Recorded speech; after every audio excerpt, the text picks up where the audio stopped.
dieną mes su vaikais kartu vėrėme pavadėlius, kiekvienas pasidarė savo šuniukam pavadėlius, galbūt sakė kažkas gydytojų pavadėliams, tai šiek tiek, kad praskaidinti tą rudenišką tokią kasdienybę niurę, tai pasitelkiam spalvotais, blizgiais, karoliukais, įvairiaspalviam virvelėm, tam, kad galėtume tiesiog praskaidinti tą dieną ir nešti spalvų. Tai fonde esu jau labai senai, tačiau tos pavadėlius pradėjau gaminti pakankamai neseniai. Gimė visas dalykas šiaip iš meilės parodoms, iš to šiaip iš hobio.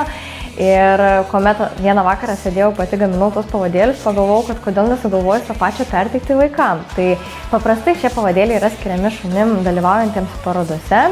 Tačiau pritaikėme, adaptavome tos pavadėlius tokius paprastesnius, linksmesnius ir pasigaminome juos šiaip kasdienai.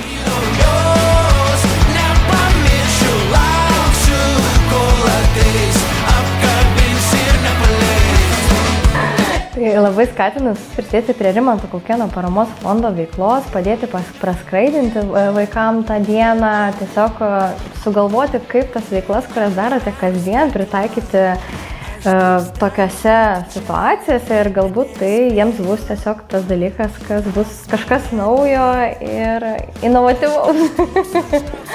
Tai vienareikšmiškai palinkėčiau pasveikti, greičiau grįžti namo ir grįžti pas savo mylinčius šuniukus ir juos pavedžioti tais pavadėliais. Žinau, kad neužmigsi ir lauksi, kol grįšiu, tau nepasigirdo, aš grįšiu, aš